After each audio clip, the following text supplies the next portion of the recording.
Hey guys, how's it going? I am WWE Hall of Famer Lita, welcoming you to General Admission Wrestling.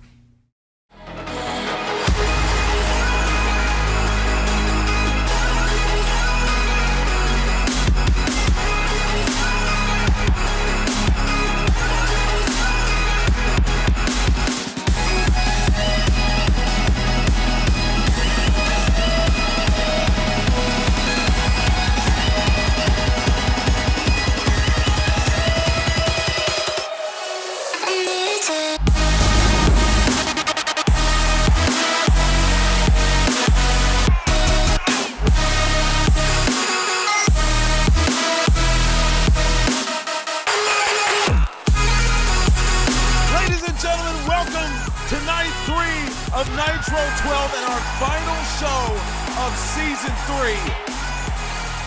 What an incredibly long ride it has been for us.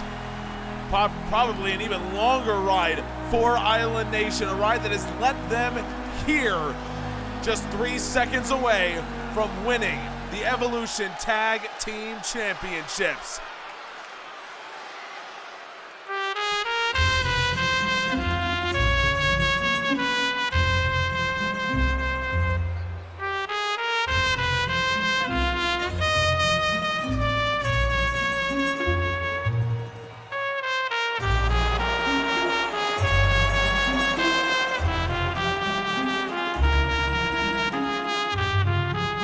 Finally, the Gotti crime family come out with the tag team belts. They're undeserved titles because, of course, Nathan Rotunda and John Gotti did not win them. It was the Demon Wolves who were under the employ of the Gotti crime family who ended up winning them. But I suppose for John Gotti, that is somewhat semantic, that argument. Regardless, when we leave here tonight, we should have legitimate champions. This match goes all the way back to our first episode of Season 3. Yes, we have come full circle. The Gotti crime family debuted on that episode. Nathan Rotunda assaulted Who? Island Nation, who had a match in our very first week. This is 1 year in the making, this match. And Evolution's tag team straps are on the line. At this moment, I don't care whether it's legitimate or not. The reality is the tag team titles are up for grabs. I don't care how they got them. The point is, we've got ourselves a title match, the first of 5 here tonight. Here we go. Tornado rules here in this contest, and it is absolute mayhem already. I think that was John Gotti that just flushed the referee. Now Gotti going up against Eddie Tonga. Yamamoto Kobayashi has matched up with Nathan Rotunda. The referee got caught in the crossfire immediately. He's back up to his feet as Tonga with a missile drop kick. Island Nation has both members of GCF down. The rules here in a tornado match, no disqualifications, 1 fall wins the tag team titles. Pinfall or submission has to come inside the ring. Other than that, it's basically a free-for-all, and that's exactly what we're seeing right now. Kobayashi still going after Rotunda. It's John Gotti and Eddie Tonga. As I mentioned, 5 title matches coming at you tonight, including the Nitro main event. Will Ospreay, Drew McIntyre fight for 5 championships on a night with 5 title matches. That's not all. Of course, the Women's World title over on Storm, the Raw title, and the Apex title all on the line, in addition to the Storm World title and these tag team championships. If that's not enough for you, we've also got Kendrick Gore matching up with Abbadon in an Iron Man match. We've also got interviews with Wrestling World Cup team captains Kenny Omega and Jay White. Yamamoto Kobayashi going for the first pinfall of the match on Nathan Rotunda, and he doesn't get it, only a 2 count. Eddie Tonga has taken John Gotti to the outside, and Kobayashi is starched by a big lariat by Rotunda, and Rotunda. He's going into his bag of tricks, and by bag of tricks, I mean he's just freakishly strong. Eddie Tonga, meanwhile, taking full advantage of John Gotti on the outside. These two matched up, I believe it was in Cairo, if I'm remembering correctly. It was indeed in Cairo. These two teams fought. It was a brilliant match, but the Gotti crime family came out on top in that contest. We've already seen a couple potential match of the year winners, and Nathan Rotunda going outside to protect the GCF patriarch John Gotti.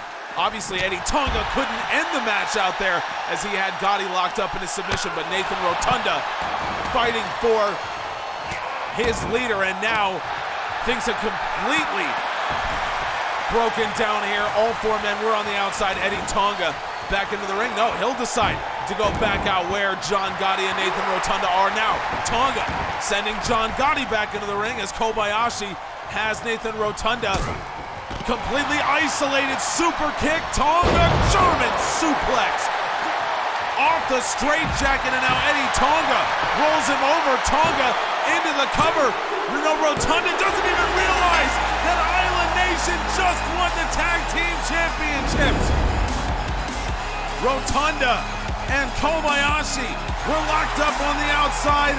Rotunda had no idea what was going on. Island Nation have just won the Evolution Tag Team titles. A furious match, but one that Island Nation was prepared for. They walked in and they get the victory. What a match and what a way to start Nitro. It's so well deserved. Island Nation, your new tag team championship. Folks, that was just the beginning of a night of heated action. We will get to the rest of it, but first, we take you to just outside the World Wrestling Center, still under construction. Byron Saxton is standing by with Kenny Omega, the captain of Team Canada. Well, thank you, Griff. I'm here standing by with Kenny Omega. Kenny, you will be captaining Team Canada in the first ever Wrestling World Cup. How are you feeling right now as we are counting down to the beginning of the tournament? It is absolutely phenomenally incredible to be here. Yes, I just said phenomenally incredible. And why? Because nothing else that I've done in my career can come close to the feeling of captaining my country into the Wrestling World Cup. I love Canada. I love what Canada has done for professional wrestling. I wouldn't be here without the system put in place by the greatest wrestlers in the history of our sport. Many of them have come from Canada. So of course, we'll be taking the World Cup home. I think there's no doubt about that. But what I want people to know is that Canadian wrestling is not done. It didn't end when Stu Hart retired. It didn't end when Bret Hart retired. It didn't end with the Hart Dynasty. It begins with the Hart Dynasty, and it ends at the Wrestling World Cup. Well, that's a little poetic there, Kenny. I got to give it to you. Who do you think is going to be your toughest matchup at the World Cup? We've got 8 teams coming in, and all of them deserve to be there, and they all present their own unique challenges. However, I think Canada is the toughest challenge for every other team. No other team has the basis in fundamentals that Canadian wrestlers have. That's what we're built with. That's what we're born with. We train in that, and no other country is going to be able to deal with it. So while I think every match we go into will be a challenge, I think it'll be even more challenging for the other teams that come in.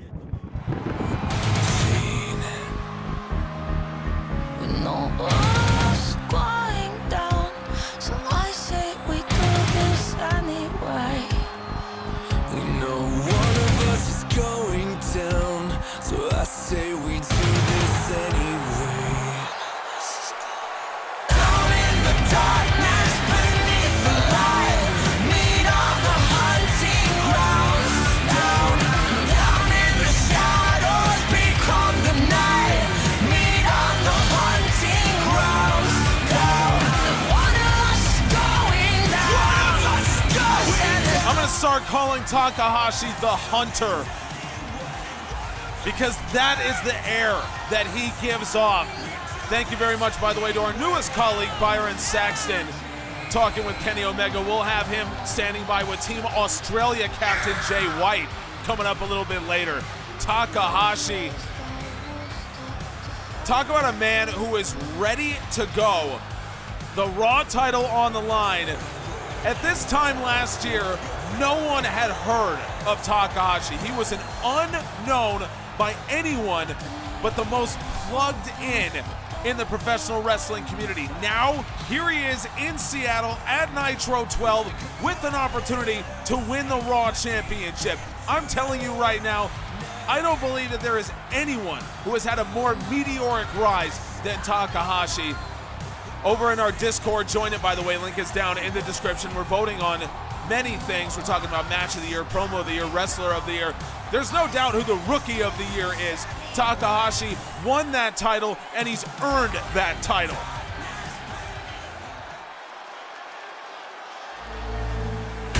Burn 'em, burn 'em. How much money I be making, I'ma burn 'em.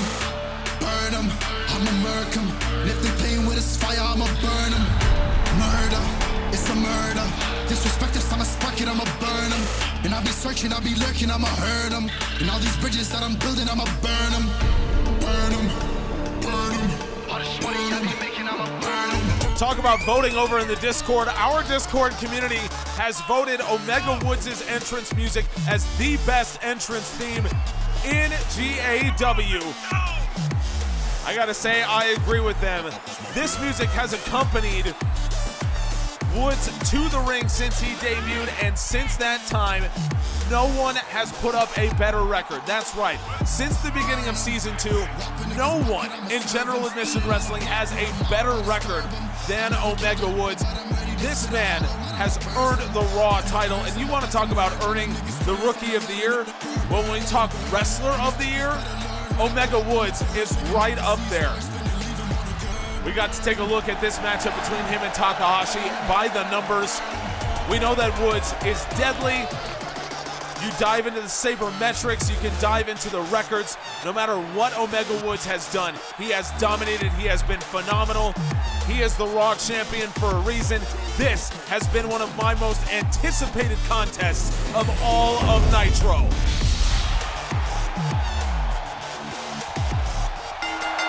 You can actually see the similarities in how they look, how they're built.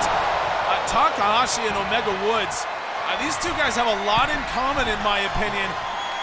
And for Takahashi, I mean, it would be huge if he were able to ascend to the heights that Omega Woods has been at throughout his career. And we talked about how Woods has had multiple stretches of over a year during his illustrious time in professional wrestling, where he has not lost a match. He's in the midst of one of those right now.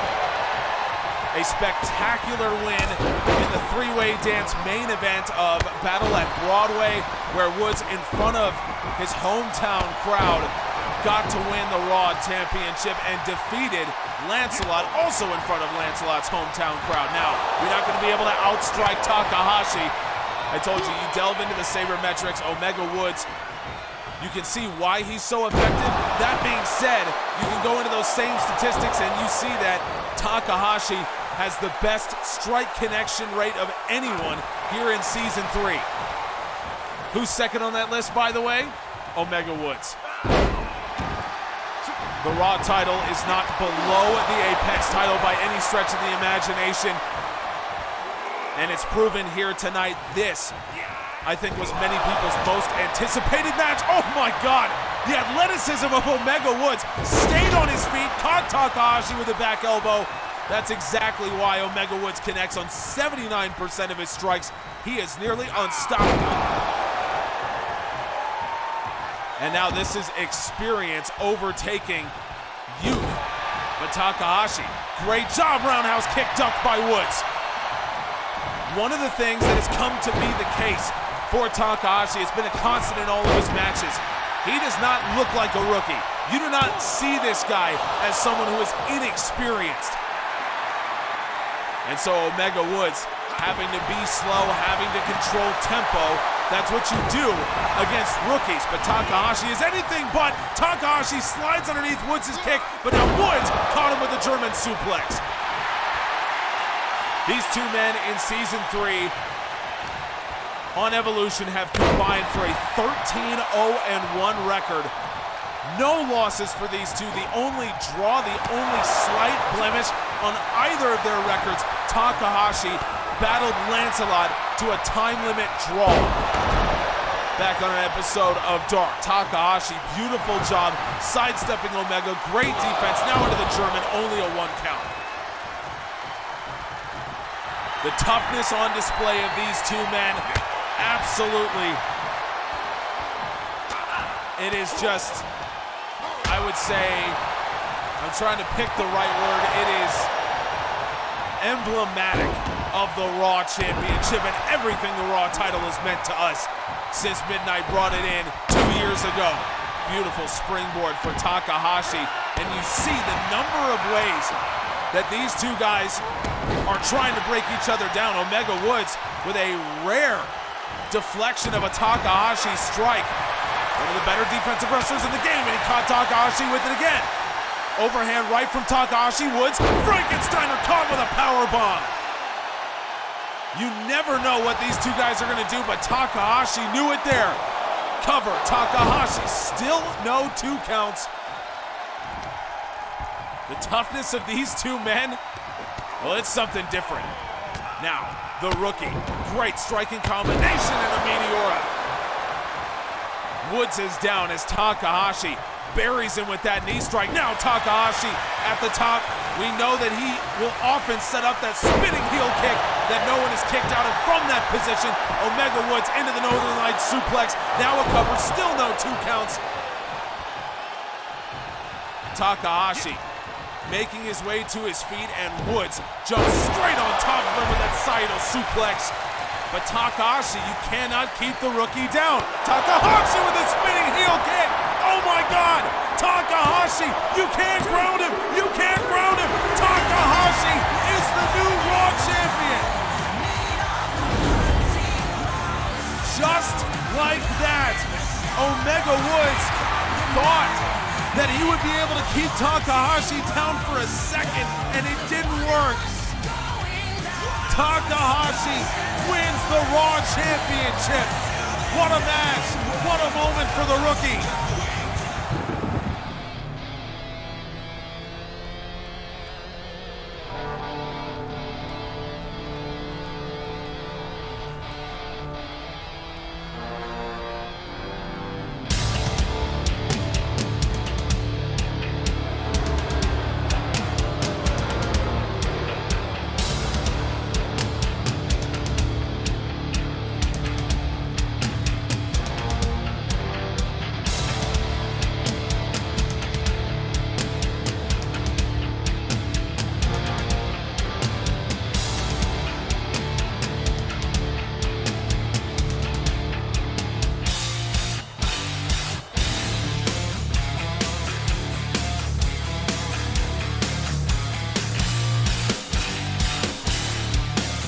Abbadon exploded onto the scene a few months ago.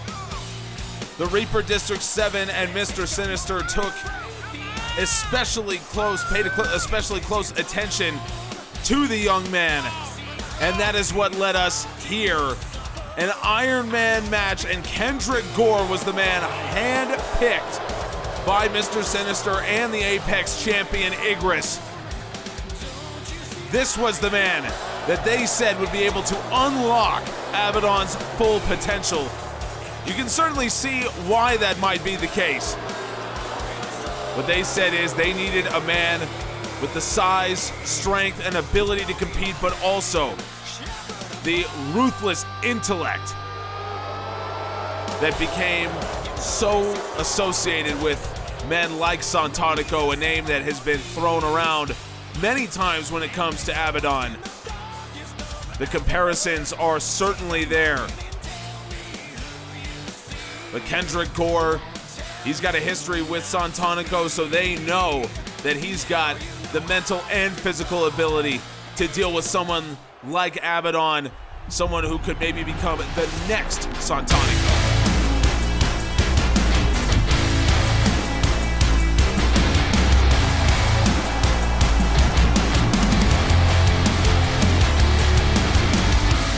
Once upon a time I was fine. I used to be happy, but that means nothing to me no more.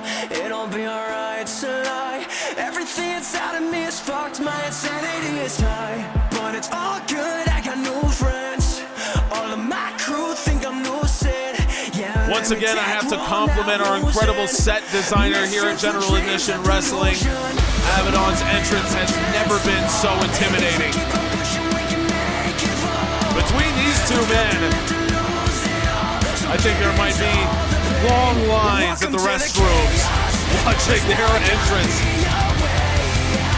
Just putting yourself in the position of a Kendrick Gore having to watch Abbadon come down to the ring like this, or Abbadon watching from afar as Kendrick Gore, the smoke, comes out.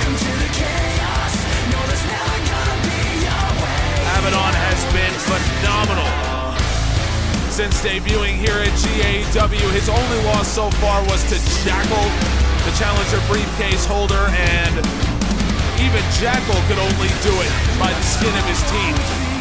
Abbadon had dominated that match, so the lofty comparisons that have been thrown out when it comes to this young man, it makes sense because you've seen what he can do.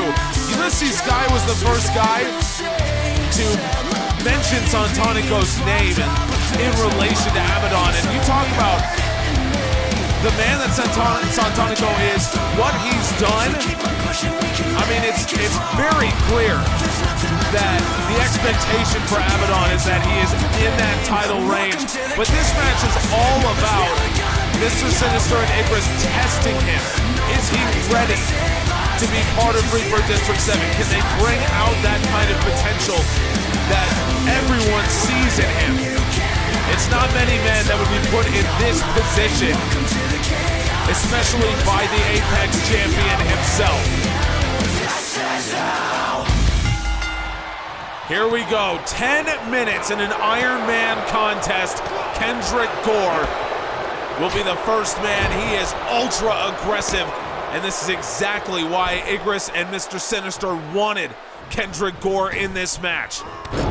This is the kind of thing that he can and will do. He will test Abbadon more than he has ever been tested. And yes, I'm including Jackal in that, for as great as Jackal is. You look at Kendrick Gore, this is a different level of man, and that's exactly what I'm talking about. How many men of that size can do something like that? Gore into the cover, and it's a 2 count. How many men can do things like what we're seeing from Kendrick Gore? And again, you add in the mentality. He is hyper aggressive on top of everything else. Now, Gore rolls him in, sleeper hold in a grounded position. Kendrick Gore, it's effortless for him the way he chains these things together. He has no weaknesses in his game, and we saw it when Gore was fighting earlier this year. I mean, Abbadon had cut off the lights, but Kendrick Gore is one step ahead of him still. I've never seen Abbadon do something like that before, but that is the mentality. Those are the things that Abbadon needs to learn. He didn't pick his timing right, and Kendrick Gore letting him know about it. Gore is a widely renowned trash talker in our sport, and he's letting Abbadon know, you got to do better with that one next time. Kendrick Gore with the lariat, and Abbadon kicks out. 2 minutes into this 10-minute contest, and it's a Sword of Discord from Kendrick Gore. How many times have we seen the Sword of Discord, and now Gore into the cover. Kendrick Gore has the first fall of the match. 1-0 in favor of the man from RD7. Great job by Abbadon to play defense on that one. Now Abbadon's first cover off of that lariat miss. He doesn't even get 2 from Gore, and Gore is straight back to his feet. Abbadon Now he knows that he's got to be more aggressive. He was beaten out of the gate. Kendrick Gore with the first fall. Abbadon doing his best to come back from it. Now Abbadon off the street cutter into the Moodalock. We've seen him do this before. Abbadon just trying to choke him out. He's got his left arm underneath Gore's left arm. He's got his right arm rather underneath the arm. That was very well planned, but Gore able to free himself, and again, just almost no weaknesses in Kendrick Gore's game. Powerbomb lifts him, transition, Samoan drop. That's what I mean, almost no weaknesses. Kendrick Gore has the second fall. And it switches that quickly. Gore stands him up. Now Gore has him around the throat into the choke slam. Abbadon pops right back up. Gore follows him with the sword of discord. And now Kendrick Gore again hooks the leg. Gore, that's 3. I have never seen Abbadon struggle like this, but this is what it looks like when you put a rookie against a man as experienced as Kendrick Gore. I hate to put it like that because Abbadon has been phenomenal. Now Gore off the springboard moonsault. Abbadon kicks out. But this is exactly what Mr. Sinister and Igris wanted to see. Can Abbadon dig deep? Is he going to be able to prove that he belongs in Reaper District 7? It seems that Mr. Sinister wants to put him in that direction. Mr. Sinister wants to be in Reaper District 7. Now Abbadon with that street cutter again, and this time he'll go for the cover. He's already learning, he's already improving, but Kendrick Gore kicks out. Abbadon's gonna have to do something else as we approach the halfway mark in this match. Great striking combination from Abbadon, takes him down. This is the first real protracted offense that we've seen from Abbadon in this match. It has been all Kendrick Gore. He has dominated thus far. And now Abbadon's feeling it. Abbadon into the mandible claw, and he's forced him down. I've never seen Abbadon do that before. I think maybe he got it once, and Abbadon forcing him down. Abbadon has a point for the first time in the match. Gore right back to his feet. Gore with the sword of discord. Oh my God, on the stroke of 5 minutes, Kendrick Gore has 4-1 the clock for just 1 second because I have a message to share. Abbadon, I don't believe you and I have officially met. You may call me Mr. Sinister, but make no mistake, my intentions here are anything but. You see, I've had an interest in you for some time because I believe that there is more underneath the surface than meets the eye. That is the reason Kendrick Gore is out here today. A kindness done me by our potential future business partner and Apex champion. Abbadon, I believe that you are not a rookie looking to better yourself. I do not believe that you are just one of the many lost ships in this evolution ocean looking for direction. Abbadon, you are the direction, or rather, you were the direction. At one time, you were the standard. You were the man. You were the champion. Abbadon, I know what you are. You are not like Santanico. You are Santanico. That's absolutely not possible. What is he talking about? That can't be true. That's right, ladies and gentlemen. The man you see before you is the natural outgrowth of a world-class wrestler who was down and out. Never has Santanico been challenged the way he has been, and the man you see is the result. Santanico believed that he had to retrain himself to succeed in this new evolution of evolution. But Abbadon, if you are with me, you have the DNA of one of the most special wrestlers in this sport inside of you. You never needed to retrain, you just needed to refocus. Understand what it is that we can accomplish together. you and I, together, can do something that no one has ever done before. Evolution has never seen this level of potential. But what I need you to do is put Kendrick Gore under your boot where he belongs. To Reaper District 7, I thank you for keeping your end of our deal.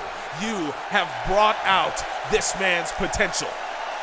Now, whether you want us to fulfill our end, well, you'll just have to ask Kendrick Gore when he's able to speak again. Abbadon is fired up, or should I say Santonico, but Kendrick Gore with the Sword of Discord. Remember, Gore's up 4-1. Gore, it's about to be 5, no! Abbadon kicks out of the Sword of Discord, and now Abbadon fighting off of his back. He's got a lot of distance to make up, does Abbadon. 4-1 deficit with 4.5 remaining, but now Abbadon with the upward knee strike. We know exactly what this is. Crimson Coronation. And into the cover. Boy, if this isn't Santonico, it's damn close. It's 4-2. And Mr. Sinister finally living up to his namesake. Could this truly be the former Raw champion 1 year on from ending Midnight's undefeated run? At Nitro 11, Santonico won the Raw championship. Could this truly be him? I don't even know what to think anymore. Kendrick Gore, credit to the veteran. He's not letting this distract him at all. Kendrick Gore still going after his opponent here. Beautiful striking combination, and Gore, for him, it doesn't matter who this is. The reality is he's got a 4-2 lead, and it could be 5. Gore with the cover, no! Abbadon or Santonico survives. Gore with the lariat. Absolutely shot in like a cannon. And Kendrick Gore could put this match nearly out of reach with 3 minutes to go, but the Sword of Discord again covered into the belly-to-belly. Sword of Discord didn't land, and now Abbadon, boot to the gut, dead man's lobotomy. Folks, I believe, now I didn't know what to say. I believe that we are looking at Santonico, and he's down just 4-3. The deficit being erased right now. And here it is again. No, this time he transitions. It's the street cutter that Abbadon had used so effectively. Now, another cover on Gore. And another point, we're tied. It's 4-4 with 2.5 remaining. And Santonico with the lariat. Did you, oh my God. There it is. Did you ever believe that this could be truly happening? Gore, oh my God, up on the ropes. Santonico, he baited him in, and it's everything that you wanted to see, or that Mr. Sinister wanted to see out of Abbadon. Oh my God, another cover, and he's taken the lead. Kendrick Gore has no answer. And if you're Igris, the Apex champion, he's watching dead man's lobotomy. He's watching and thinking, what a job. Santonico pulls his foot away from the ropes, and it's 6-4. 90 seconds remaining. Igris is preparing for his Apex title match, and he believed that by the end of the night, he would have new associates, Mr. Sinister and Abbadon. But he never believed that this could be the situation. This is Santonico, and Santonico has dropped Kendrick Gore with the dead man's lobotomy. Mr. Sinister knew exactly who this was. Another cover, and it's 7-4. And Mr. Sinister lured Kendrick Gore and Reaper District 7 into this match so he could bring out Santonico again. And I don't believe that Reaper District 7 is getting itself new members after this. Kendrick Gore is without answers. Dead man's lobotomy. He has been absolutely obliterated in this last 5 minutes. It's 8-4. And Santanico spinning the red. Kendrick Gore is down and out. Reaper District 7 is left in the absolute lurch as Abbadon, it doesn't matter how much time there is left, Abbadon counters the takedown. The bell is rung. It's 8-4. Abbadon continues the attack on Kendrick Gore. He's jettisoned him, and Mr. Sinister has hit the ring. Mr. Sinister celebrates with Santanico.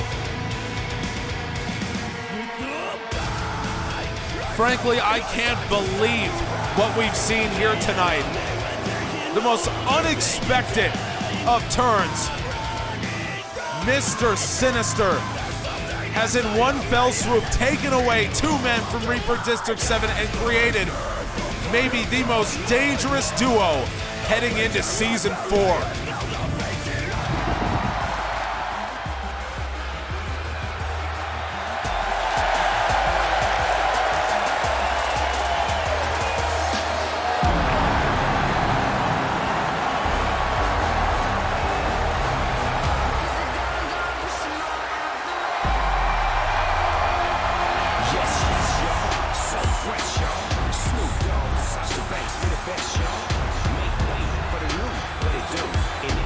When it comes to star power, Mercedes Mone might have the most star quality of any woman in GAW. Maybe Ronda Rousey would be able to argue with that. But certainly Mercedes Mone belongs here at Nitro. That being said, the woman she's taking on, Kacy Catanzaro, she's a star too. But she's a star not because of movie deals, not because of endorsements. She's a star because she's earned it, because she is very simply the best female athlete in the sport of professional wrestling, and it's not close. And that's the matchup that we get here with the Women's World title on the line.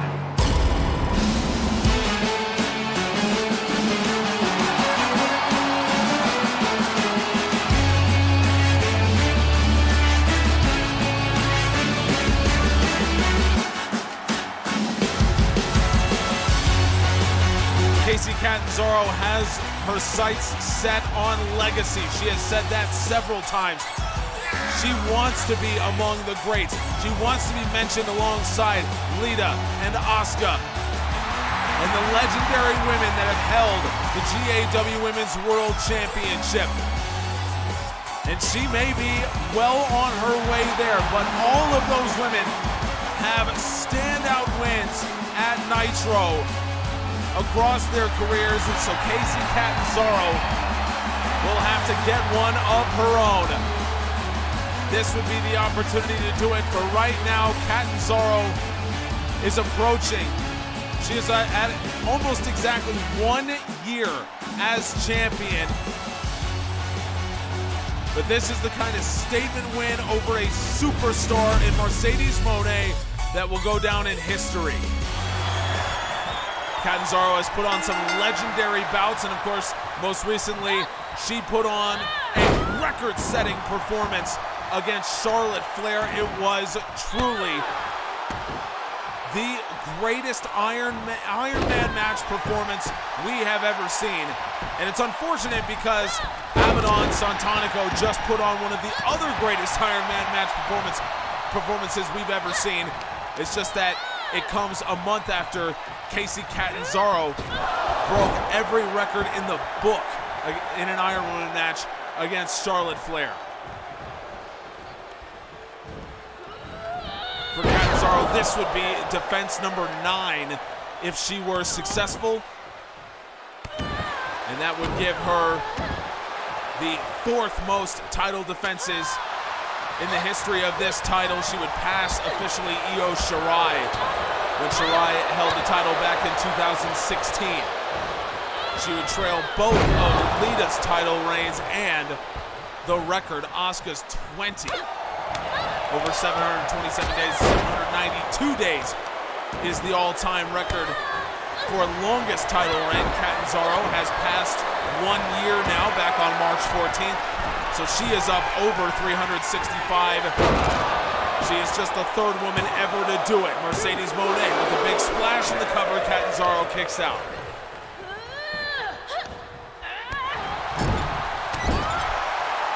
And the way that Catanzaro has achieved all of this incredible success, the way she's done it, is just playing her own game. It's just being the greatest athlete on the planet.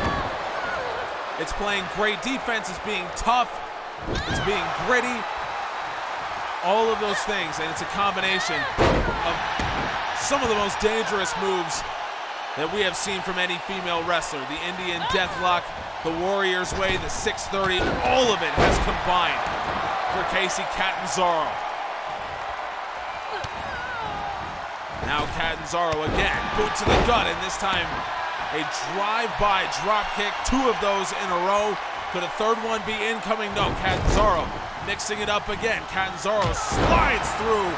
She must have been watching the opening match here on Nitro. I said that every great champion has that classic Nitro match. Catanzaro with a side slam.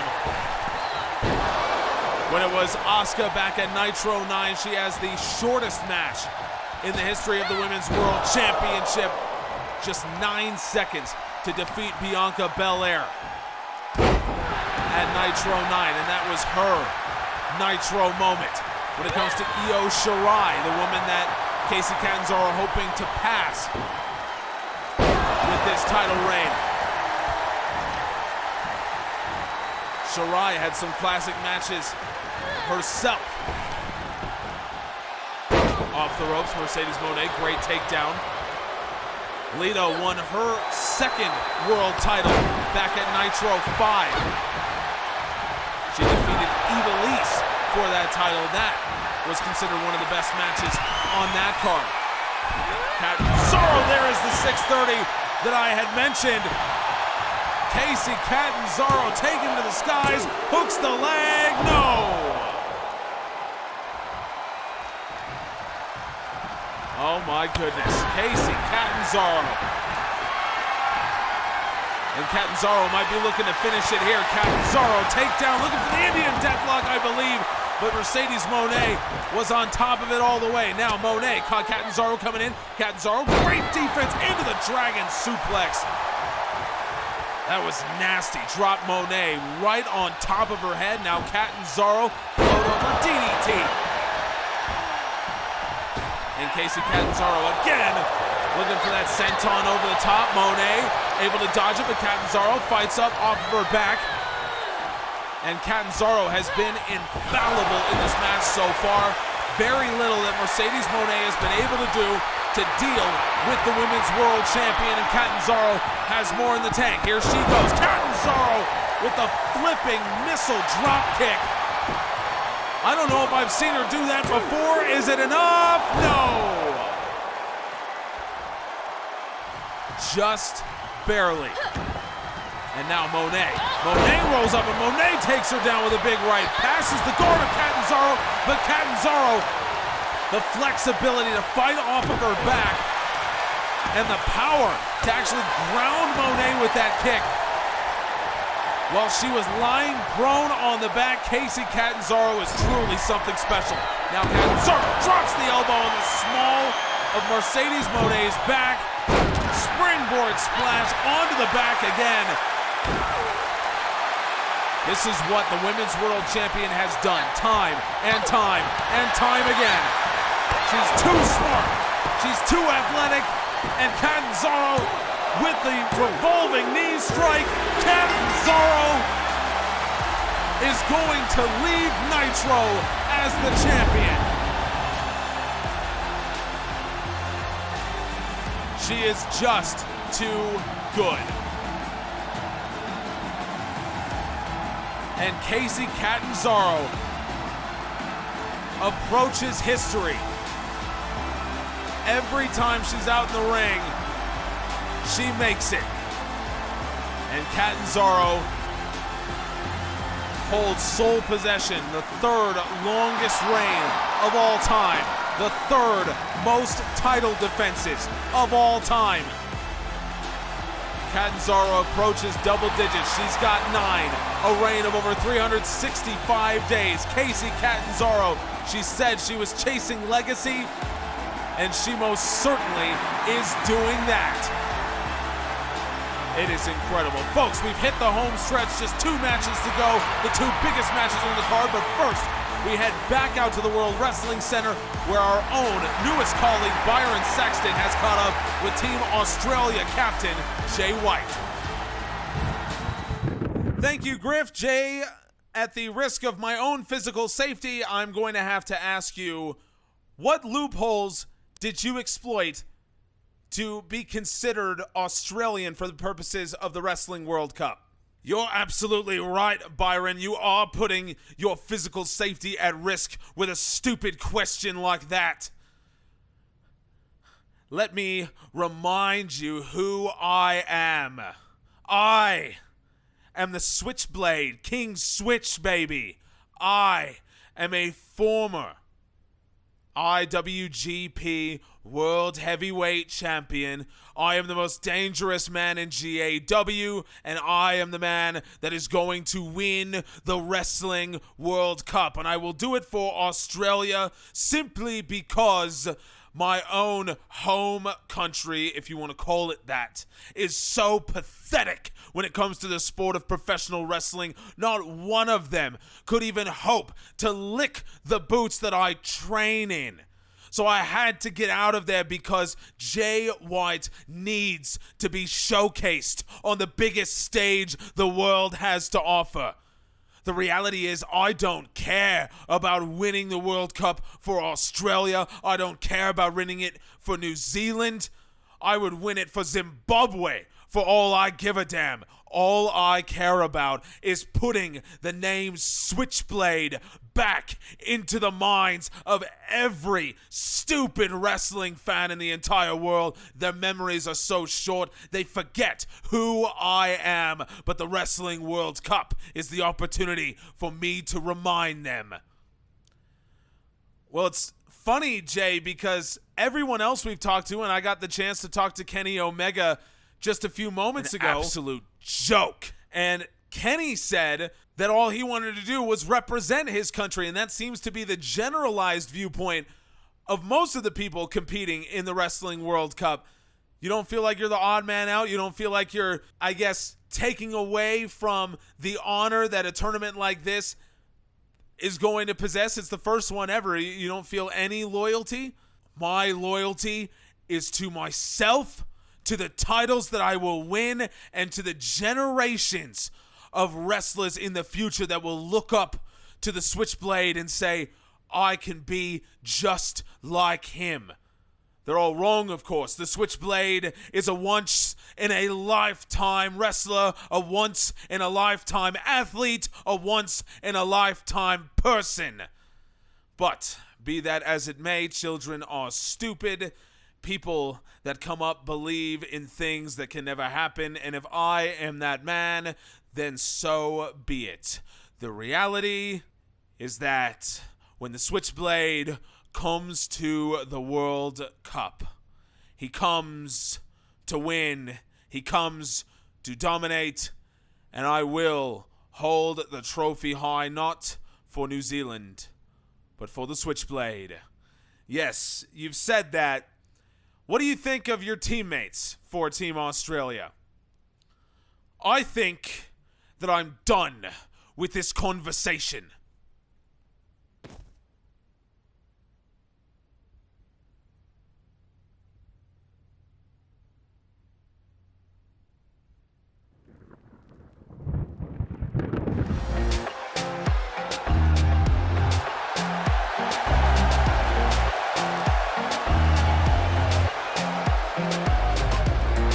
A heinous attack from Jay White on our newest colleague, Byron Saxton. But of course, what the hell else can we expect from the Switchblade? I gotta turn my attention to this match, though, as much as I care about Byron's health. We've got ourselves the second biggest match on the card, possibly the biggest, depends on who you ask. A three-way match. The Apex title is on the line, folks. It doesn't get better than this.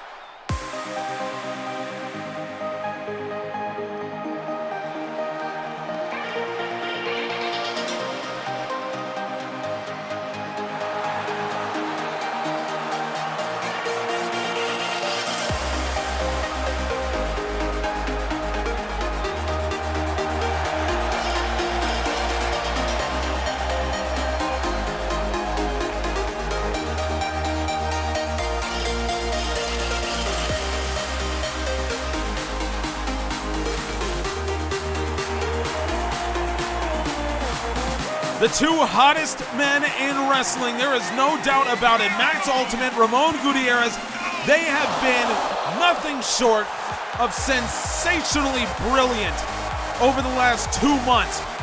Over in Evolution, these two have ran through some of the most dangerous, some of the most respected, some of the most decorated wrestlers in the history of our company, in the history of our sport. They, more than anyone else, have earned their spot here at Nitro and a chance at winning the Apex title.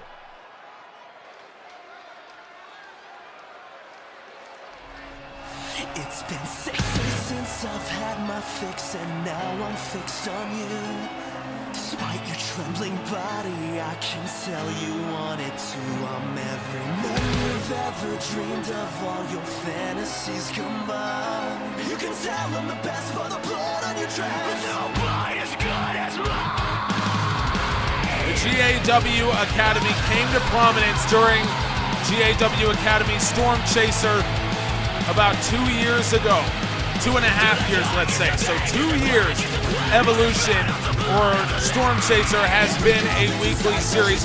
We've already seen basically 3 generations of wrestlers come through Evolution. There was the first generation, the Academy guys. That was Hernandez. That was Park. That was Gibson. All those guys. Then there was the second generation, the first wave of underground guys to come in. That was Lancelot, that was Midnight, that was Derek Cole, that was Santanico. And now we've already seen the third generation. It's the Young Guns. And that's Ultimate, that's Gutierrez, that's Jackal, and that's your Apex champion, Igris. And you don't have to like how he won that title. I certainly don't. No one does. But he is the Apex champion. And he is that because of his cunning and because of his ability. Now, I don't know how much he watched the Kendrick Gore Abbadon match earlier, but how much is that going to play into his mindset? I don't know. But Ramon Gutierrez, Max Ultimate, Igris, combined, they are less than 70 years old. 3 men, 1 fall, Apex titles on the line, and you already know Ramon Gutierrez, Max Ultimate will not back down. These two are best friends, but they will not go easy on each other because they know what's at stake, and they should. That doesn't mean that when they go back later on, if one of them wins, they won't be happy for each other, they won't celebrate together, and they absolutely should. Gutierrez, by the way, wearing a mask today. That's a reference to how he came into GAW. He had his mask torn off by Jackal during a match last season. Jackal now the holder of the Challenger briefcase, and he promised that he would cause carnage and chaos in this match. He promised that to Jason Parker, yet no sign of Jackal as we begin this contest. 1 fall will win the Apex title. Igris going after Ultimate. Now Ramon Gutierrez enters the ring again. Of course, a very famous 3-way dance main evented Battle at Broadway earlier this season. It was for the Raw Championship. It was the first time ever that the Raw title had main evented a special event here in GAW, and it was a brilliant match, possibly the match of the year. But of course, If you're a part of our Discord, join with the link down in the description. You'll be able to vote on whether that Battle at Broadway contest was our match of the year. Now Ramon Gutierrez turning up the pace. Basement DDT to Max Ultimate, and Igris is loving it, but he should have been paying more attention to Ramon Gutierrez. Now Igris trapped in the corner as Gutierrez gonna go to work, and Max Ultimate admiring the Gutierrez athleticism, seated moonsault press. Max Ultimate gonna jump on top of his best friend. After that, taking advantage. Igris also taking advantage and rolling out of the ring. And when you talk about the youth of these three men, by the way, the oldest in this match, Max Ultimate, 25 years old. So you're talking about possibly the biggest match on the biggest show of season 3. And you're talking about 25-year-old Max Ultimate, 22-year-old Ramon Gutierrez, 21-year-old Igris. Unbelievable. Just unbelievable. Ultimate sends Gutierrez off the apron, and Igris is waiting there as well. And the reason I bring up their youth is because when it comes to the experience you need to have in a match like this to know when do I attack, when do I push, those are the kinds of things that you learn across years and years and years on the underground. And when you talk about Santanico, Lancelot, and Omega Woods, the three men in the three-way dance at Battle at Broadway, you're talking about combined. I mean, they had almost 60 years of experience combined between them. These men have 60 years of age. And so the match will naturally look a lot different, and this match is certainly looking different from that contest. Ramon Gutierrez, first cover of the match off a huge thrust kick. No. Remember, Igris does not have to be pinned to lose the Apex Championship. Gutierrez has the arm, maybe looking for the Dorota. Got him into the top wrist lock, but Igris able to free himself. Now Igris jettisoned by Max Ultimate. Now Ultimate turns his attention to Gutierrez and sends him into the corner. Now Gutierrez fights out of it, and we're seeing a lot of defense here from these two who know each other so well. These two are the reason that each other is here. They pushed each other, they challenged each other, and this is what you get. Now Igris turns his back on Max Ultimate, and it was a mistake. Ramon Gutierrez there as well as Igris frees himself from the grip of Ultimate, but Gutierrez sneaks in behind him. And obviously Gutierrez and Ultimate, they're gonna fight each other, they're going to try to beat each other, but you know, when push comes to shove, if they get an opportunity at Igris, they will certainly take it. Now, Igris rolls out of the ring again, away from the buzzsaws of these two men. Talk about momentum, these guys have it. Ultimate going in for a jumping lariat. Gutierrez ducked underneath, and that's again the defense that we're seeing. Ultimate knew the springboard was coming, and he got out of the way. There's been more reversals than connections between these two men. It was the same story when they fought in a #1 contenders match on Evolution a few weeks ago. Ultimate with the springboard kick. Igris slides into the ring, and now Igris and Ultimate lock eyes over the prone body of Ramon Gutierrez. Gutierrez will stir, and Igris goes after Ultimate. Igris gets him up onto the shoulders. Igris, Reaper's embrace. And Ramon Gutierrez has to be there to break it up. He is. Gutierrez in the corner, calling Igris forward. Gutierrez trying to take Igris' attention away from Max Ultimate. A very, very smart move. It's a friendly move, obviously. Gutierrez and Ultimate, as I say, but it's a smart one as well. That Reaper's embrace, possibly the most dangerous move in all of Evolution, and Ultimate in the corner trying to rest up. Ultimate has Igris in. Igris got back into the ring, and now Ultimate has him up. Max damage. Talk about turning the tables, and Ramon Gutierrez will be pressed into service once again, and it needed to be this time. He was saving Ramon Gutierrez, or saving Igris rather. Ramon Gutierrez able to get away from Ultimate, and Ultimate springs back up onto his feet. Ultimate with the head scissors and the elbow on the chest.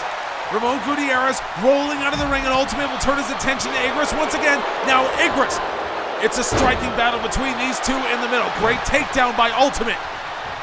And Ultimate with a hard right hand grounds Igris, the Apex champion. On the chest, Ultimate now going in. Igris able to defend, but Ultimate once again now comes in. Ultimate with a float over DDT. And again, lighting up that elbow, perfectly placed right on the sternum. Talk about pain. And now Ramon Gutierrez into the ring. Gutierrez with a missile drop kick. Ultimate didn't even see him, and Gutierrez has Igris from behind. What a job by Ramon Gutierrez, and Igris able to take him down, and now Igris once again in a one-on-one matchup. Now Igris has Gutierrez up on the shoulders. Reaper's embrace, the Apex champion to retain. Igris, he's done it. No! Ramon Gutierrez just kicked out of the Reaper's embrace. Igris looking for a grand chariot courtesy of his old man, and Ramon Gutierrez reversed out of it. Gutierrez in the fight of his life, Dorota! But Max Ultimate has slid into the ring. Ultimate is there to break things up, and now Ultimate and Gutierrez. Now Gutierrez maybe puts Ultimate to sleep with that thrust kick, and Gutierrez, he's got the arm. Dorota on Ultimate. And Gutierrez has to drag him away from the ropes, but it won't matter, and Igris knows it. Igris laughing because he knows that he was going to do just that. But Gutierrez, unfazed. Gutierrez going after the Apex champion. Gutierrez jettisons him from the ring and leaves himself alone with Max Ultimate. Gutierrez has kicked out of the Reaper's embrace. He's hit Igris with the Dorota. He's hit Ultimate with the Dorota. He's broken up multiple pins. Gutierrez is in the run of his life, and Max Ultimate setting it up. Ultimate gets him up. Ultimate, he's got him. Max damage on Gutierrez, but Igris is in there with a steel chair, and Igris breaks up the pinfall attempt. Ultimate using his agility. Ultimate, beautiful arm drag, and sent Igris back first across the legs of that chair. That's pretty painful. In the corner, Igris set up perfectly for a Max Ultimate springboard kick, but Ultimate landed stomach first on the chair. It won't matter. Ultimate's feeling the adrenaline. Max damage. Max Ultimate, he's gonna do it. He's gonna do it. He's hooked the leg. Max Ultimate, no! Igris was there just in time. Oh my goodness. Ultimate, oh my God. The stomp on Igris' chest with this chair sitting on top of him. Good Lord. Igris able to come back from that. I don't know how, but Ultimate came down on the backside, and now Ultimate. Multiple strikes. Ultimate. Irish whip. Igris hits the ropes, and Ultimate caught by the neck breaker by Ramon, and Gutierrez. Talk about a combination. Ramon Gutierrez. Neck breaker into the handspring kick. And now, Ramon Gutierrez, he's left alone. Gutierrez, Dorota again! And he's got to drag Igris away from the bottom rope. Ramon Gutierrez, this is his best opportunity in the match. Max Ultimate scaling the top rope. Gutierrez cover. Ultimate came in to break it up just in time. Wow! And Igris going after Gutierrez. And 15 minutes into this match, all three men are still in the ring battling. Igris going after Gutierrez. Now Ultimate will turn his attention to the Apex champion. Caught Igris coming in with that right hand. Ultimate takes him down. Gutierrez off the handspring. Igris somehow avoided his left leg, his right leg.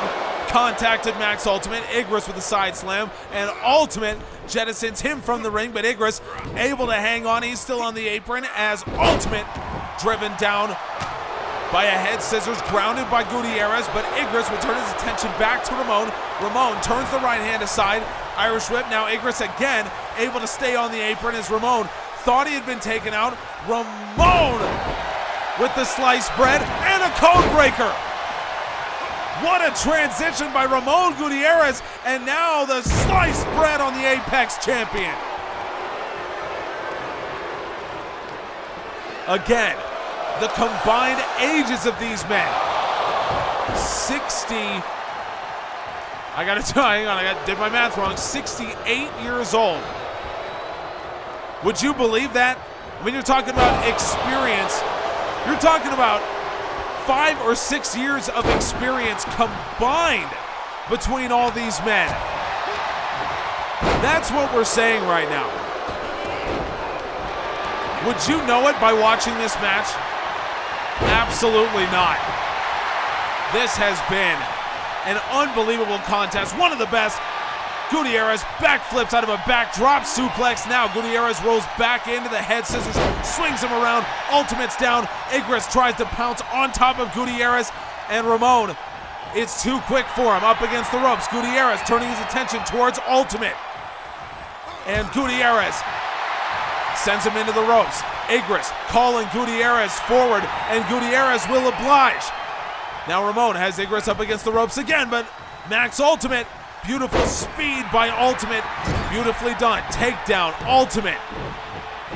He knows what Igris is doing. Igris out of the corner, Ultimate going after Gutierrez. Igris is there, Ultimate takes him down.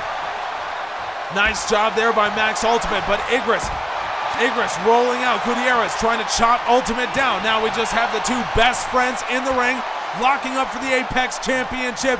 Ultimate. Beautiful job on the face buster. I don't know how he did that. That's some incredible strength.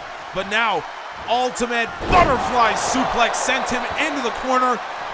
Gutierrez contacts the turnbuckle. Ultimate has won matches with that before. He won't win this one. Igris is there. Ultimate can make the cover if he wants. It's a good attempt, but Igris was there. Ultimate turns him around. Max Ultimate, wait a second. Ultimate, max damage on Igris. Ramon Gutierrez telling him, pin him, I'm there. Max Ultimate will decide to do it anyway. Now he's got the back, maybe another max damage attempt. Igris will counter, or Ramon will counter. Ramon runs straight through into the Dorota. Ramon using his speed, and Ramon drags him away from the ropes. He doesn't realize that Igris is up, and Igris breaks up the cover. Now Ramon taken down by Igris, who's had a moment to recover from the max damage. Ramon lights him up with some strikes. Snapmare kick. Ramon going after the legs of Max Ultimate again. Ultimate's right hand ducked. Ramon rolls back in. Another head scissors takedown. This time Max Ultimate getting out of harm's way. Rolls out of the ring. Ramon going after Igris in a beautiful enziguri. Now Ramon with a bicycle knee strike, and he's won matches with that before as well. Ramon hooks the leg. No!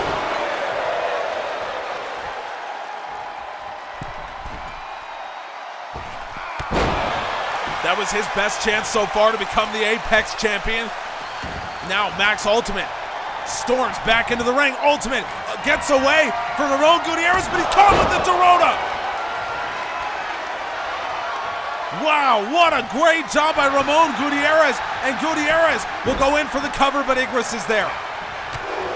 Once again, Igris breaks up the pin, and Igris gets him up. Vertical suplex, but Ramon was there to counter. Ramon has been the strongest in this match so far, in my opinion, and a roundhouse kick to Igris.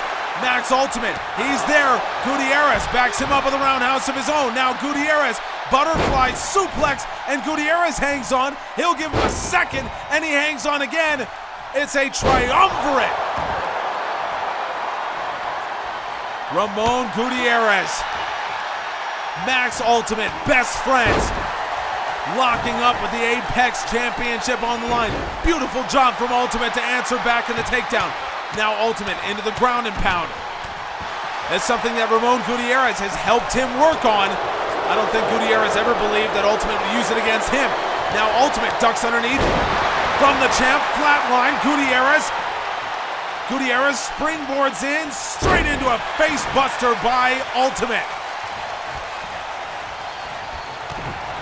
Now Ultimate gets away from Igris once again. Great defense played, and again catches that right hand into a flatliner. Igris is throwing wildly with that right. And Ultimate was there. Now Ultimate again. Ultimate. He's got Gutierrez up. Max damage. How many times have we seen that today? And Ultimate to win. Ultimate hooks the leg. Igris, can he get there in time? He cannot, but Ramon Gutierrez kicks out anyway. And now Ultimate sends Ramon straight into the path of Igris, and Igris with a cutter on Ultimate. And now he turns his attention towards Ramon Gutierrez up on the shoulders. Each three of these men have come within inches of being the Apex champion, and Igris, he's gonna do it here. Reaper's embrace. Max Ultimate's nowhere near. Igris, oh my God! For the second time, Ramon Gutierrez has kicked out of the Reaper's embrace. And Gutierrez with the code breaker. Unbelievable. Legacies are made at Nitro. Dorota, but Ultimate into the ring. He's going to steal the pin. Gutierrez is there. Now Ultimate and Gutierrez will lock up over the prone body of the Apex champion. Legends and legacies are made here at Nitro. And Ramon Gutierrez is forging his own. What a match. And I'll tell you what, if you are in our Discord, join with the link in the description. When we vote on Match of the Year, I bet you this one comes up. Gutierrez with the flatliner. Igris rolls out of the ring. Gutierrez starches Max Ultimate with a huge right. And once again, the two best friends are in the ring fighting for the Apex Championship. Gutierrez with a bicycle knee strike. He's won it. No! Igris was about to not factor in the decision over his Apex Championship. Ultimate butterfly suplex again.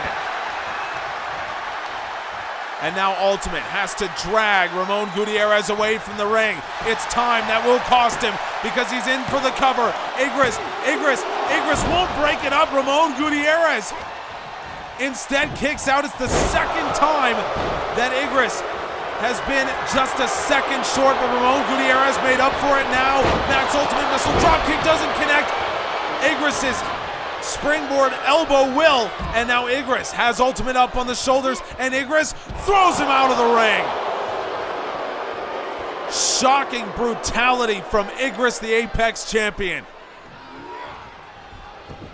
All he wanted to do was cause damage because he throws Max Ultimate straight back into the ring. And now Igris turns him around with a huge right hand. Igris, it hasn't worked twice on Gutierrez. Igris, Reaper's embrace on Ultimate, but Gutierrez breaks it up. What a day for Ramon Gutierrez. But he hasn't quite locked it up yet. Igris, power bomb.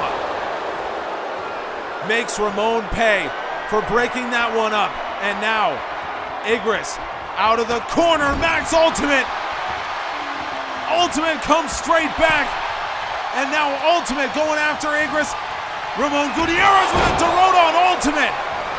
And Igris will try to steal the pin. Ramon Gutierrez is there. Ultimate, Gutierrez, Igris in pitched combat with Evolution's top prize on the line. Great takedown from Gutierrez, and now he and Ultimate are alone in the ring once again. Ultimate to his feet. Oh, what a headbutt on Gutierrez. Now he's up. Wait a minute. Jackal is in. Igris is down on the outside. Jackal's going to activate the briefcase. Ramon Gutierrez and Max Ultimate just realized what was happening. Max Ultimate on the outside. He is stopping Jackal from activating the briefcase. Max damage on Jackal. Jackal's down. Ultimate in the ring. Gutierrez now right where they started. Ultimate max damage on Gutierrez. But Igris from behind. Igris got up. Igris crucifix from behind. Igris is going to retain. Igris just stole this match from Max Ultimate. That is how Igris repays Max Ultimate for just saving Igris from being pinned by Jackal. Jackal was about to activate the challenger briefcase. Max Ultimate, head on a swivel, stopped it from happening, and Igris sneaks in from behind, pins Max Ultimate, and retains the Apex Championship. It's disgraceful from Igris, but it matches how he won the thing to begin with. Oh my God. Folks, it's just one match left. I don't know if I can take any more.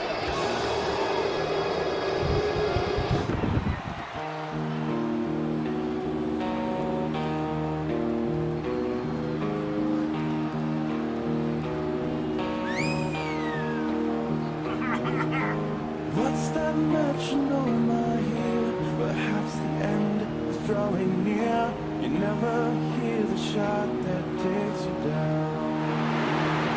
Out of time, so say goodbye. What is yours now is mine, and I dream broken. Nitro has played host to some of the biggest matches in the history of our sport. The world title alone has seen some of the most incredible matchups. You talk about AJ Styles versus Samoa Joe. That was back at Nitro 9. You talk AJ Styles versus Rey Mysterio. You're talking Omega versus Punk. You're talking Omega versus Ibushi. You're talking Omega versus Styles. That is just the world title. But this match, this contest, might outdo every one of them. This contest might be the most important, the most influential title match in the history of Nitro. I'm not gonna say that right now. I'm gonna let the historians, I'm gonna let us look back at this from a distance, years and years from now, to really figure that out. But what I do know is that when you bring 4 championships on the line in a match like this, it does not get much bigger than what we are about to witness.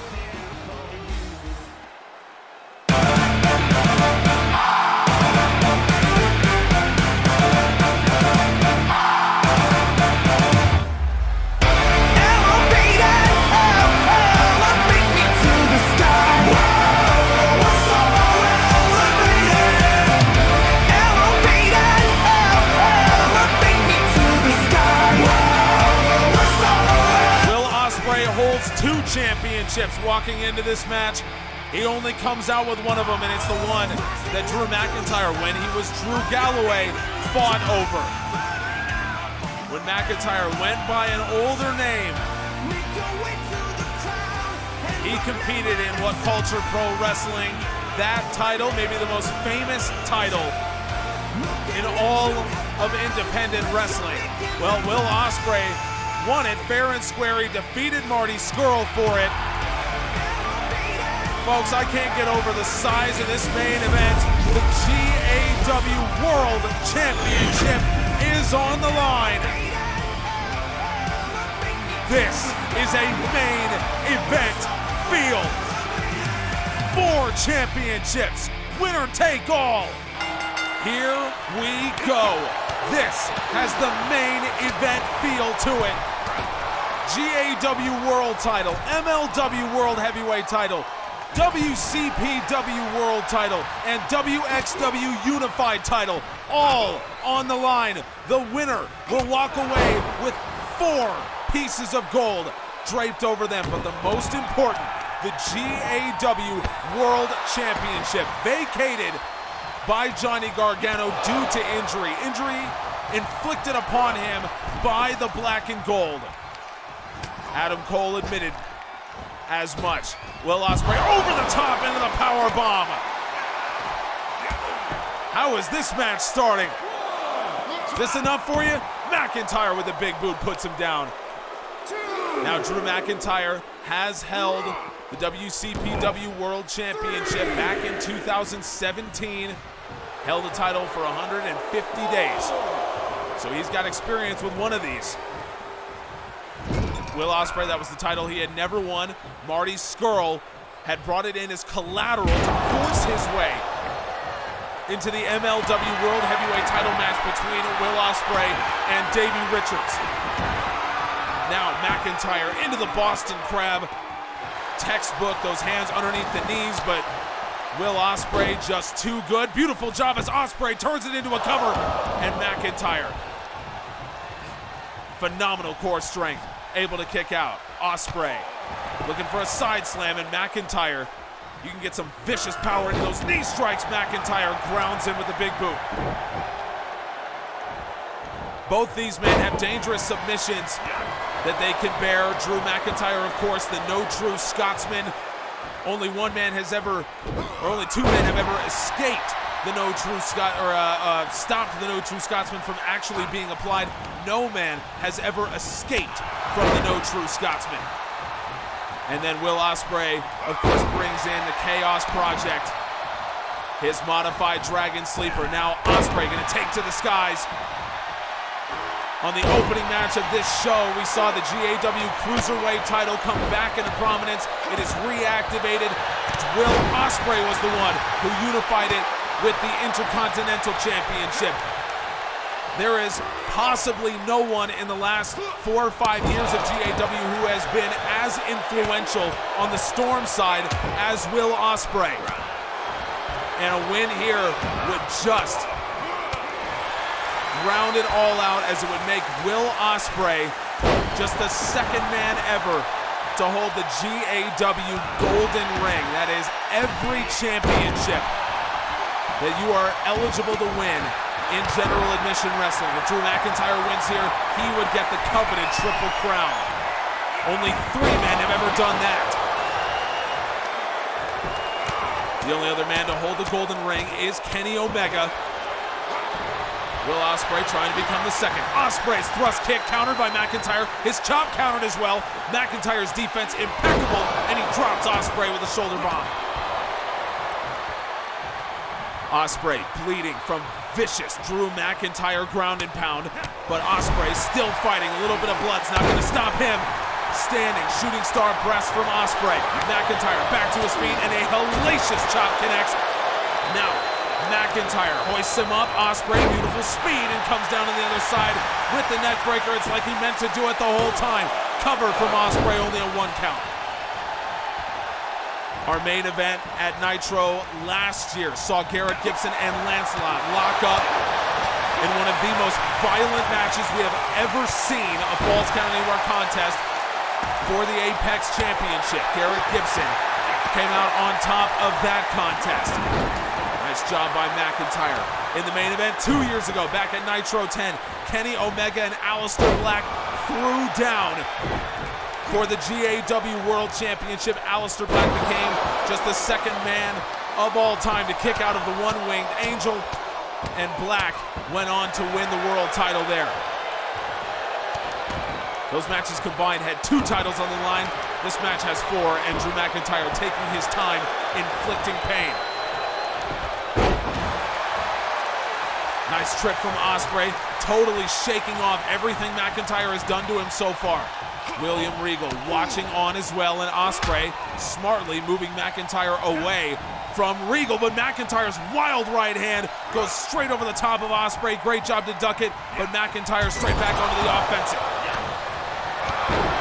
When you talk about most improved wrestler, it may be Drew McIntyre with what he's done this season and how good he's been. Now he jettisons Will Ospreay from the ring.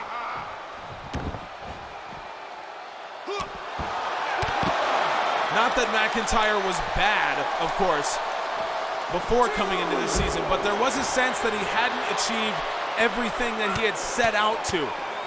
Seasons 1 and 2 combined, he was 11-11, so straight 500 across those 2 seasons, so not terrible. He, of course, had a legendary match with Aleister Black in the GAW Classic 2 years ago. Black won that match and went on to win the Classic.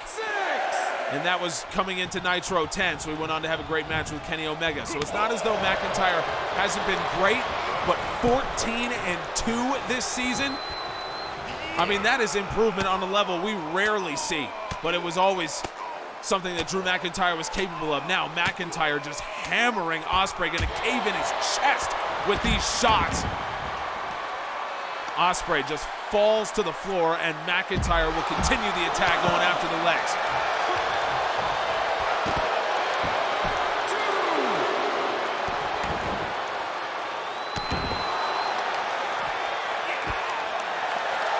McIntyre, he has been fantastic on the outside of the ring. Now, unfortunately for McIntyre, you have to win the match on the inside of the ring. But that doesn't mean you can't inflict as much damage as humanly possible out here, and that's exactly what McIntyre's doing. Sit-out powerbomb, and Will Ospreay. This is going to test every bit of toughness that he has. McIntyre controlling the pace of this match, and he will bring McIntyre to the inside of the ring. Now, Ospreay to his feet. McIntyre's boot caught Ospreay. Beautiful takedown, moonsault press out of the standing position, but Drew McIntyre rolls to his feet and blasts Will Ospreay with a big boot. Now Ospreay avoids the ground and pound, turns it over, and lands a couple left hands to an unprotected McIntyre. And now Ospreay looking towards the corner possibly. McIntyre frees himself from that hold. He knows what Ospreay's capable of in the corner, and he levels Ospreay with that right hand lariat. Ospreay to his feet. McIntyre trying to back away, and Ospreay now has him in position up against the ropes. And McIntyre, he's in trouble because Ospreay, Cutter. McIntyre in serious trouble. Will Ospreay cover? No. Not quite. But Ospreay, he can end it here. Ospreay can end it here. Ospreay, boot to the gut, double underhooks. McIntyre got him back up into the Alabama Slam. Drew McIntyre avoids the Stormbreaker cover. No. McIntyre, big boot, grounds Ospreay again, picks the leg, maybe looking for the no true Scotsman, but McIntyre, Ospreay was able to get off the floor. Now McIntyre able to do it. McIntyre with the big boot. It's when he launches it with the Claymore, that's when you have to be careful. McIntyre, diving leg drop. The heel hit Ospreay straight in the forehead where the blood has creased his entire hairline. Now McIntyre again, leg pick countered by Ospreay. No true Scotsman maybe incoming. Ospreay, springboard splash, and McIntyre ducked underneath it. Now he took the back. Ospreay with the elbow. Now Ospreay takes the back. And Ospreay, Irish whip, McIntyre sent flying over the top. And Will Ospreay, what's he thinking here? He's sizing McIntyre up. McIntyre to his feet, Ospreay to the outside. Now Ospreay gonna light him up on the outside, giving him a receipt for damage done earlier. Vertical suplex attempt, countered by McIntyre, comes down to the other side, German suplex. Drew McIntyre now gets Ospreay to his feet, and McIntyre will head into the ring. McIntyre staring down his opponent, and Drew will head out to the outside, but Will Ospreay sends him into the ring post. Oh my, you could hear that from Portland. Will Ospreay just put everything he had into that throw, and now McIntyre having to play defense here on the outside, and he does. Brings Ospreay down with a clubbing blow to the back, but McIntyre wants no further parts of Will Ospreay. McIntyre will head back into the ring. Ospreay, the blood still coming down. Now, McIntyre gonna come back to the outside, but Will Ospreay again sends him into the ring post. McIntyre, by the way, bleeding. I can't tell where it's from. I can't tell if it's from the eyes or what, but I can tell you what it's from. It is from hitting that ring post at full speed. Now Ospreay sizing McIntyre up. McIntyre will head back into the ring. Ospreay attacks! McIntyre with the Claymore! Drew McIntyre launched in, hooks the leg. No! Oh my God. Two men battered and bloody. And again, Ospreay able to turn that one around. Ran some ground and pound, and Ospreay taking the leg, trying to do some damage to the ankle. Ospreay going up top. McIntyre feeling the pain in that knee. And Will Ospreay from the top. Ospreay with a massive right hand. William Regal watching on. This is main event worthy. Ospreay, moonsault off the springboard. Didn't get all of it, but that's what fatigue will make you do. Ospreay with a standing moonsault press. We are seeing two men absolutely go to war over 4 championships. McIntyre with the right. Now McIntyre. Irish whip. Ospreay into the corner. Ospreay fights out of a dangerous position. Now he'll counter back. Right hand. McIntyre ducks his chop. Countered by Ospreay. Ospreay. Knee in the gut by McIntyre. Now McIntyre puts him up belly to belly into the corner. Ospreay just hit all of those turnbuckles at full speed. My God, Drew McIntyre. He is ruthless, but that's what you learn when you train with William Regal for a year. Now McIntyre, great position here. McIntyre, more strikes incoming. He loaded up and starches Will Ospreay with the right hand. McIntyre will pick the leg. Now he starts to do the damage on the part of the body that is going to be the key.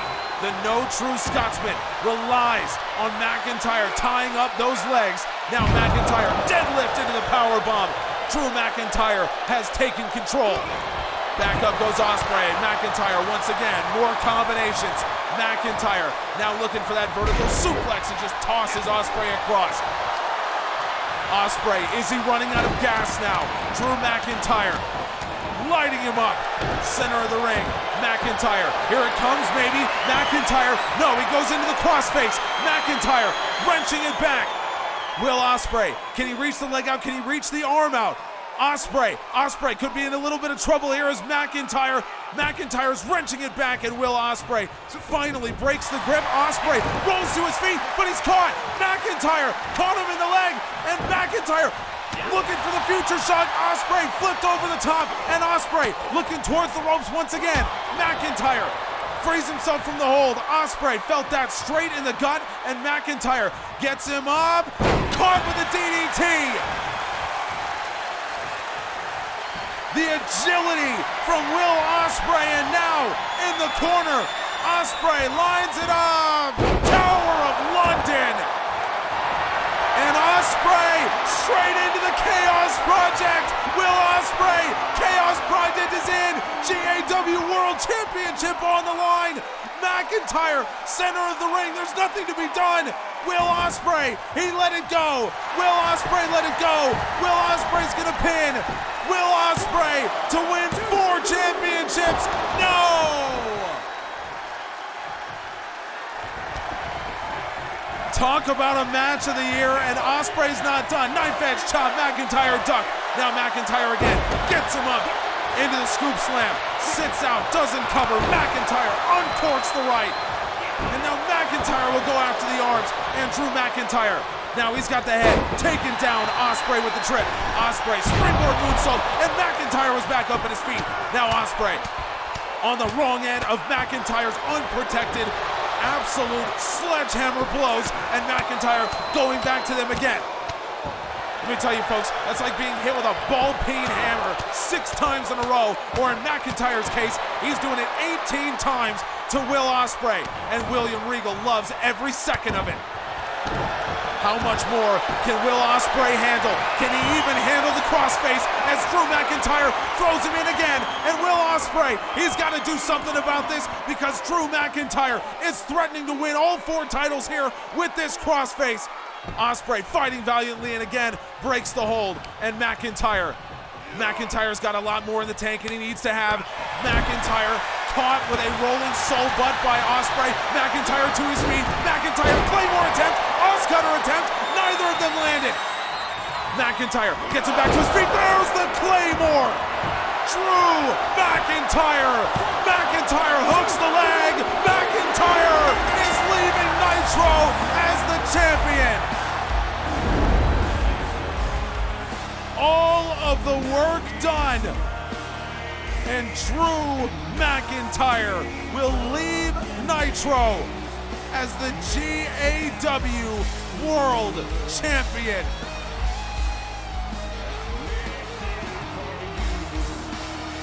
I cannot believe the match we just saw. Drew McIntyre, and look what he's holding. From 5-6 in season 2 to 15-2 in season 3, McIntyre will leave with 4 championships. But the most important one, the GAW World title. Folks, it has been an absolute privilege and pleasure to bring to you GAW Nitro 12 and all of General Admission Wrestling Season 3. And thank you all so much. You have no idea how much it means to me that you have stuck with us for this whole time. And I will tell you right now, this is a promise from me. Season 4 is going to be even better. Wrestling World Cup and so much more. So folks, for one final time in Season 3, if you have not subscribed right here to GAW, check out the website, generaladmissionwrestling.com. Join the Discord with the link in the description. And for one final time, we will see you all when Season 4 begins. We appreciate you.